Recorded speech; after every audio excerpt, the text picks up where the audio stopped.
Hey, welcome back to the second part of this module, which is where we dive into the 5 dysfunctions of a team, which is the title of the book.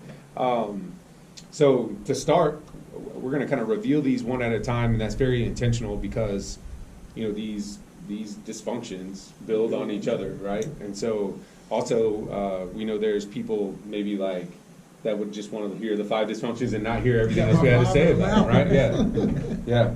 So. We're going to start with the first one, which is absence of trust. So, all right, here we go.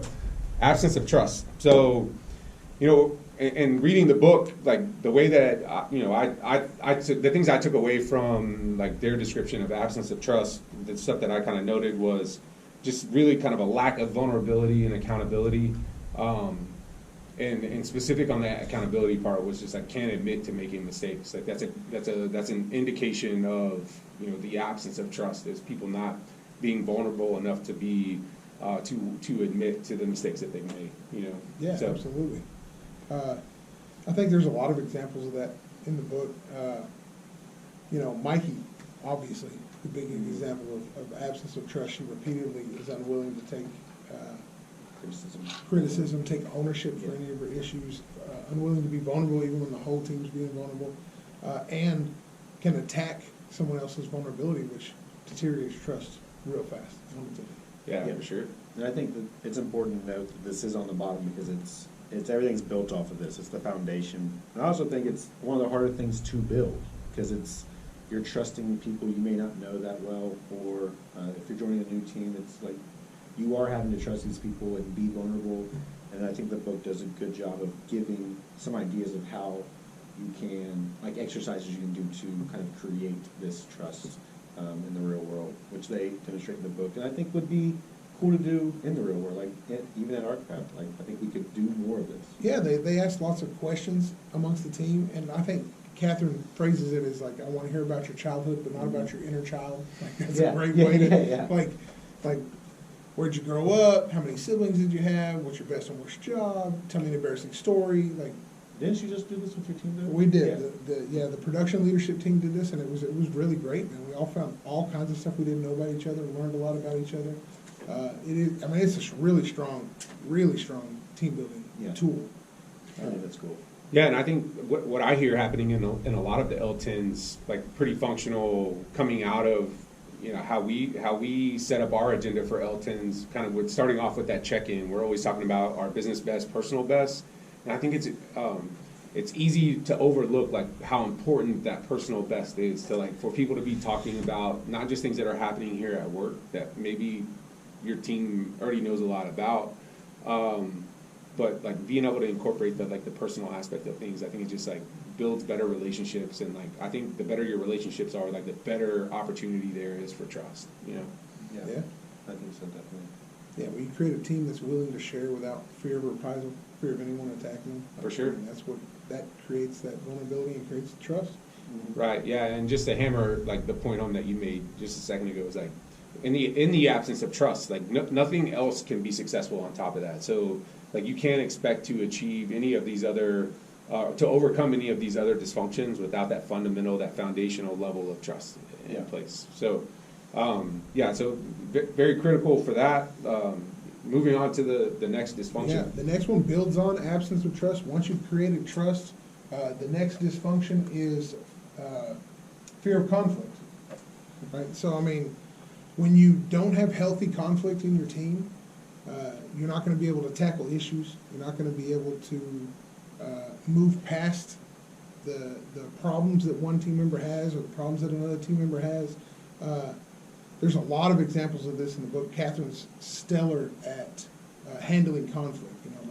The very first conflict she has in the whole book is with Martin. Right? She sets up a team offsite, and he doesn't. Everyone agrees to participate, and then he sends her an email, which is fairly passive aggressive, just saying, got this great sales opportunity, and we've got to go to this, and I will see you on day 2 of your event. Basically saying I'm going to miss day 1, but he doesn't even call out that. He just leaves it. And she makes the decision not to reply to his email, to go. I think she says difficult conversations are best done face to face, which Sure. is like Yep. Yeah, such a great way to handle it. And she, you know, she just lays that out for him. This is what's expected of you. This is more important than that. And like I think she says, if you need help rescheduling, let me know. I know the CEO over there. You know, Yeah. great power move on her yeah, part. that's But great. she's real good at overcoming fear of conflict and creating that healthy conflict. Which conflict is good. You need it. Yeah, for sure. Yeah, and I think this one, like, is why things move by, like, can move slowly. It's because if you're not bringing up the issue, you don't want to talk about it, you're not getting past it, you're not moving forward. And I think that, like, this slows down companies. It may slow down us. I think another example in the book that hit home for ArcFab, and I think it happens a lot, is when Catherine asked, like, well, aren't y'all going to keep Carlos accountable for not being prepared? They got a whole bunch of all the stacks of paper in front of him. He doesn't know what they're asking, and they say it's hard to really be mad at him or keep him accountable because he does so much. He's always willing to help. Like, it's hard to keep him accountable, and I think it's important to note, like, well, you have to make sure that you're focused on the right things, and just because you're helping everyone and doing all these things, and if you're not doing what you really should be doing, then you still need to be held accountable.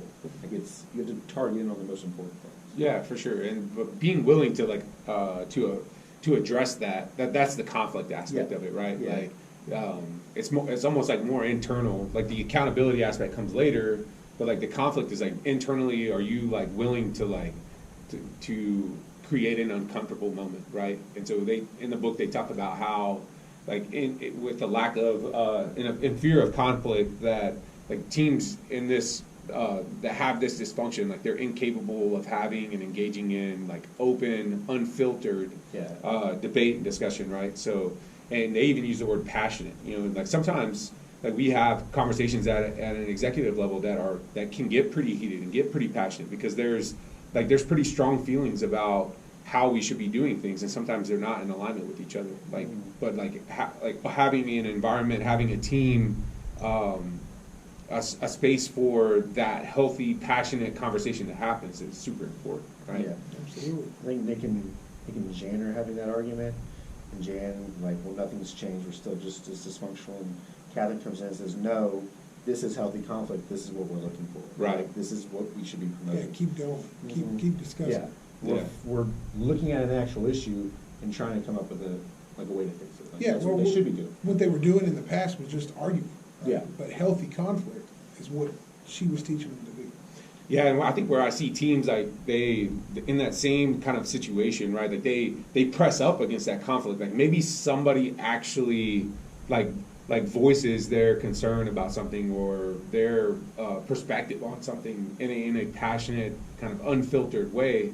But like other people on the team aren't open to that type of conflict, and so it just ends there, right? Like it almost gets like in the same situation with Jan. Like she's just like, oh, well, see, nothing's changed. Like it takes conflict from both perspectives. Like both multiple sides have to be engaging in this for it to actually work.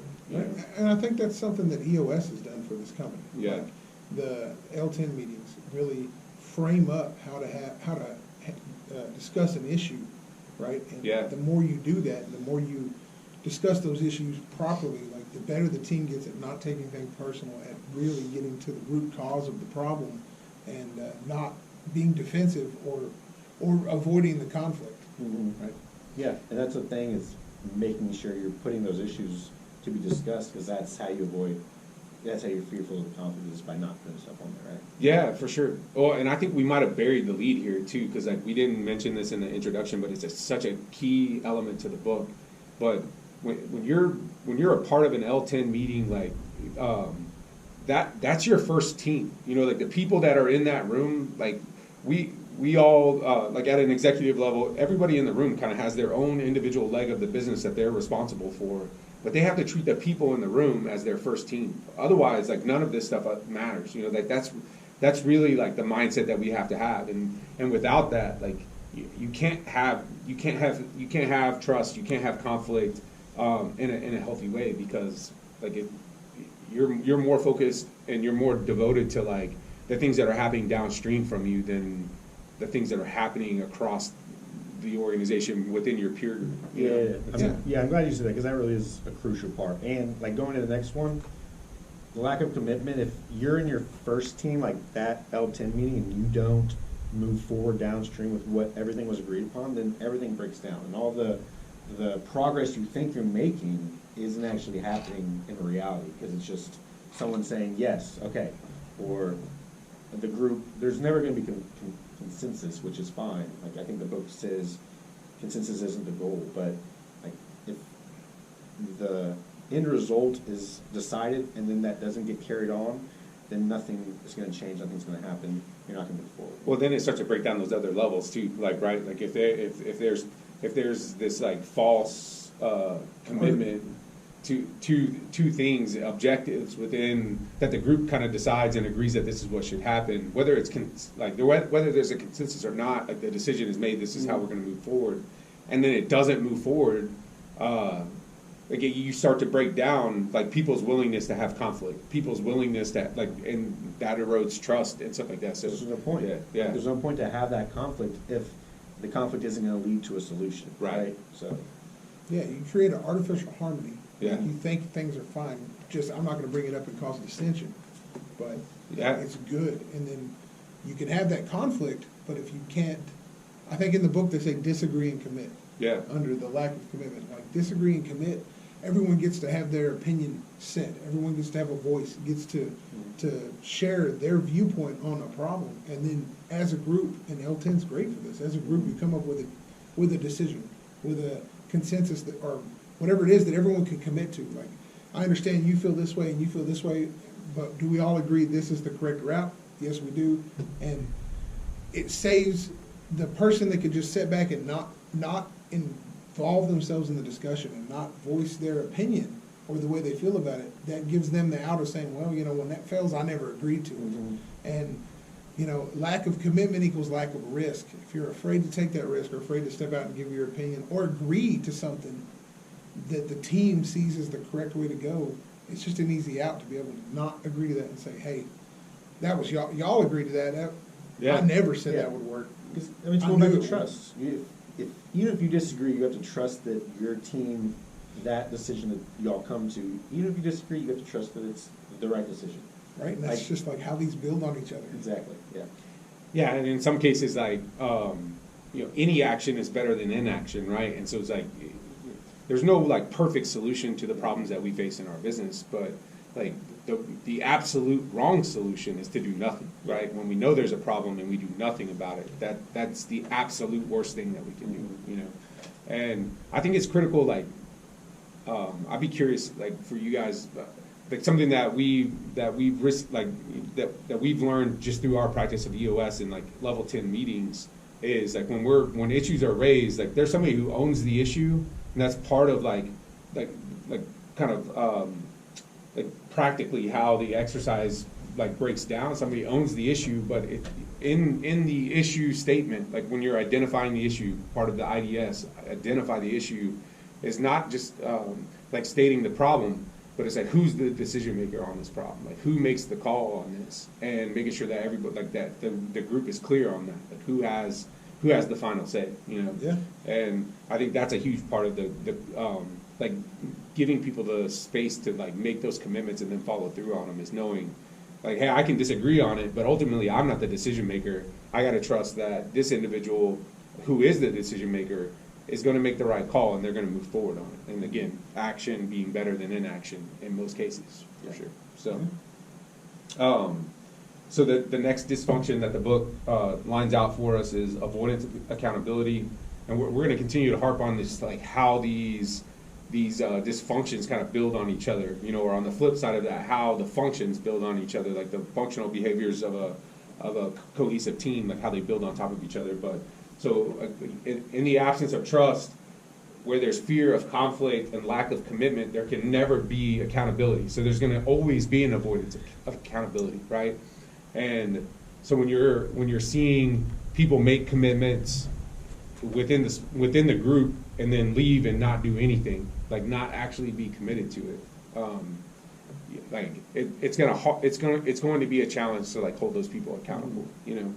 And so just like how the book lines this out, or at least what I noted from it, was like without clear commitment, peers hesitate to make a call or hesitate to call each other out for actions and behaviors. So, like if it's not clear that how we're going to move forward, again, that's what I was saying earlier. Like you can't hold somebody accountable to something that you're not really clear what the decision was or what the commitment was to handle or resolve that issue. So Right, and it's hard. It's hard to hold your peers accountable. I mean, Carlos tells Jan at one point in the book that he would rather not have that conversation just to avoid the interpersonal discomfort. That is what he says. Like that, it's not a comfortable scenario to call someone out or hold them accountable on whatever the group decided on. But that's why these build on each other, right? You have to have the commitment, and when everyone's committed to it and they verbally agreed and no one stayed silent, then there's no reason not to hold them accountable, even though it's not a fun conversation and it's going to be uncomfortable. Like it's the lesser of the two evils to have that conversation versus avoid the interpersonal discomfort. yeah. And you said it's hard, and I agree, but I really think this should be one of the easier ones, because all you're doing is calling out someone for not doing what they said they were going to do, you know? Yeah, I think as your team builds, it gets... Yeah, it goes back to trust. I think that you are comfortable enough to do that. For sure. That's why I made that note that it should be one of the easiest, but that's only if trust is there. Yeah, I mean, look at this group, this executive team, right? They've worked together for 2 years, roundabout, and Mikey, through this whole 2 years, is every time they have a meeting, she's rolling her eyes, she's huffing, she's, right, and no one ever calls her out on it. And the day one of this offsite where Catherine's teaching them these dysfunctions, the first time Mikey rolls her eyes, someone says, "What was that about?" Like, it goes to show you how much, like, just getting these out there and teaching them, like, it was that quick. Day one, it was building on them. Somebody, 2 years of letting it go, somebody called it out and said, you act like did I say something stupid? You make us all feel like inept. Yeah. And I think I missed the mark earlier. I think the Carlos situation is more for this, like you were kind of pointing out, but like it's more about holding people accountable. And it is hard to hold someone accountable when you know they're doing all these other things to help. Yeah. And it's like, well, why am I going to call them out on this when I know they're doing all these other things? But yeah, you need to, because they need to know what the main thing they should be working on, and to like dial it back so they can deliver. For sure. Yeah, and I think I just wanted to point out, like, because we talked about EOS and kind of how it like relates to this book and like the impact that it's having on our business right now. Like, there's a lot of tools within EOS that like give us the means or equip us to help hold each other accountable more effectively. But there's just tools. Like if they never get used, right? Like if there's not trust, if there's not conflict, if there's not commitment to those things, then whether you have a to-do that's due in a week or not, or rocks over the next 90 days, like they're just tools there. Like you can see when people aren't getting them done, but if there's nobody like having conflict about those things, if there's nobody being held accountable towards those things, like they don't matter. You know, they're just a tool that goes unused, right? Probably gets rusty and nobody wants to use it anymore, right? So I think that's a great segue to the last dysfunction, which is inattention to results. Yeah. Right? Like, you talked about your first team versus other teams. Sorry. no edits.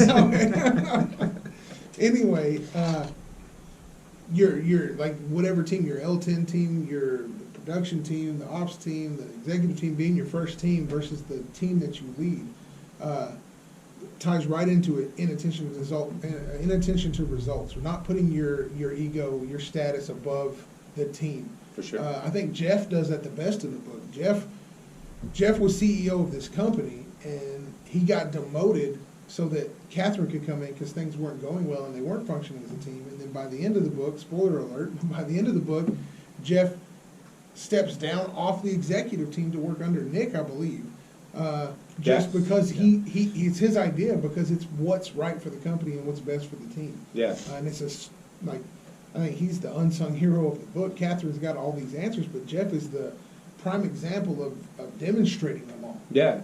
Well, I think it's a perfect like layer that Lencioni like kind of wove into this book, because it happens so frequently that we have like as a business grows and scales, like it it's inevitable that there's going to be people that don't make those jumps at the same rate that the company's growing and scaling, like, and so, like, for somebody to have the awareness to, like, to see, like, hey, I'm not best where I am right now, like, I need, like, there's better roles maybe down lower within our accountability chart, org chart, like, that I can add more value or be most valuable in, and so, but understanding that it's not about, like, my own wants, my individual wants and needs, it's about, like, what's best for the business, how can I add the most to this business, like, that's where, you know, in the absence of all of these things, there's inattention to results. People are not focused on what's best for the business, they're focused on what's best for themselves, you know? Yeah, I think Catherine makes a great example of it when she talks about the basketball coach. And, like, can you imagine a basketball coach at halftime that pulls the point guard in and talks to him by himself in his office, and then pulls the center in and talks to him? Like, no one knows what he's saying to anyone else. Like, that's not going to benefit anybody. No, for sure. Yeah, and I feel like that's what happens when you don't have those four before.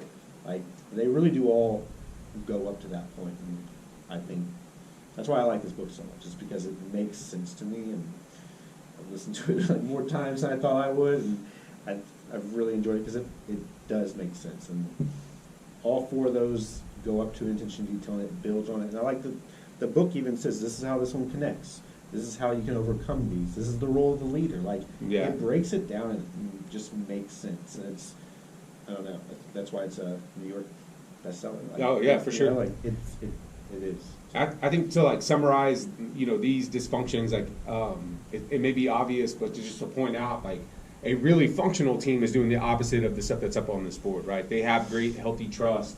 There's a healthy, passionate amount of conflict, right? There's commitment to the things that they're agreeing on in the within their team and downstream from from them in the organization. There's accountability, and then results come as a result of those things, right?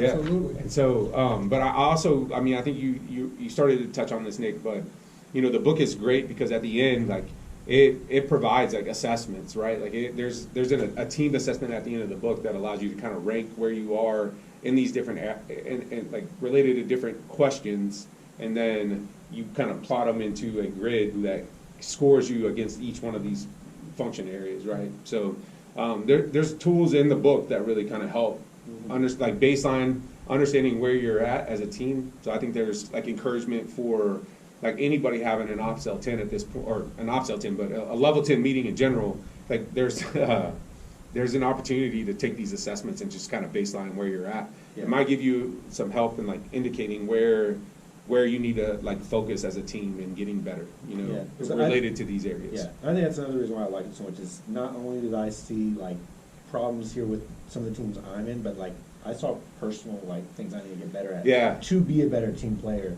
And I thought that was important for my growth, like, to actually make these changes. Even things that I didn't even know, like, it's not there a lack of commitment from me, but it's making sure that my team is doing what I agree that we should be doing. Right. Like, pounding that home. Just making sure, because that's what it also takes. It's not a lack of commitment, it's making sure we are committed, you know? So yeah, for sure. It's just things like that that I really liked about this book that makes me better, so.